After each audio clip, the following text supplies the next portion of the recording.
Assalamualaikum. Selamat bergabung kembali di kanal YouTube Pancanomits. Semoga Allah selalu memberikan kebaikan baik yang nampak maupun tersembunyi dan melindungi kita dari segala keburukan baik yang nampak maupun tersembunyi.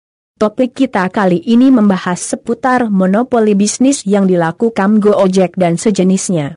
Ketika melihat Gojek, Grab dan sejenisnya maka semuanya belum menerapkan konsep inovasi tingkat tinggi sehingga berpeluang besar akan hancur sistemnya dalam beberapa bulan ke depannya.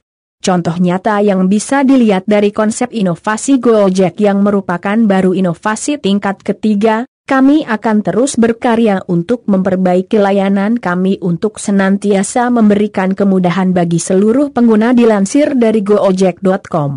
Sistem bisnis tanpa inovasi tingkat tinggi akan mudah tergerogoti strategi loncat katak para pembencinya. Teknik loncat katak dalam perang menghadapi Jepang saat Perang Dunia Kedua yang membuka jalan teknologi White Alice.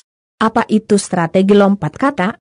Yaitu strategi pertempuran Amerika Serikat di mana pasukan Amerika bergerak dari satu pulau ke pulau berikutnya untuk memukul mundur tentara Jepang.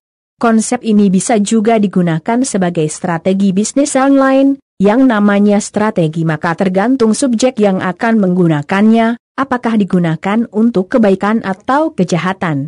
Contoh dalam strategi perang online sistem ini memiliki akun yang wajib banyak, karena musuh bisnis selalu ada yang dengki dan membuat fitnah di setiap grup sehingga kadang pebisnis mengalami pemboikotan. Dengan teknik ini maka akan mengatasi hal tersebut.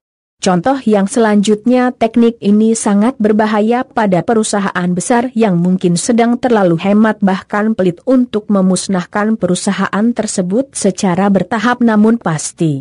Contoh yaitu gerakan tuyul pengemudi online dan virus untuk sistem operasi Windows. Kadang perusahaan karena saking pelitnya mengambil langkah pecundang, yaitu contoh misal Gojek dan Grab dengan memodifikasi aplikasinya sedemikian rupa misal Grab Now.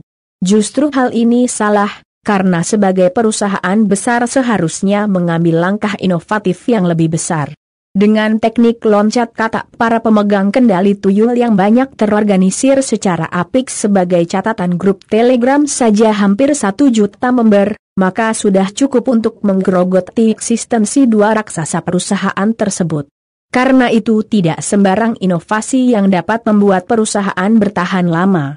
Hanya inovasi tingkat tinggi dan yang benar-benar baru serta memiliki dampak sains secara menyeluruh yang akan membuat usaha berekspansi mendunia dan bertahan melintas abad.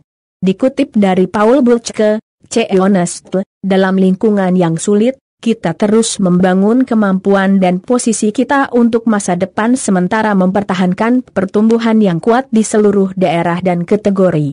Renovasi yang terus-menerus terhadap portofolio produk kita yang ada, bersama dengan jalur inovasi perubahan permainan yang kuat menghasilkan berbagai peningkatan pangsa pasar. Inovasi tingkat tinggi juga memerlukan dukungan pemasaran yang signifikan dalam menghadapi konsumen. Untuk keseluruhan tahun, meskipun biaya input menekan, kita berharap untuk dapat sedikit melampaui kinerja rentang pertumbuhan organik jangka panjang kita sebanyak 5-6% dan terus berusaha untuk meningkatkan margin dalam mata uang yang tetap.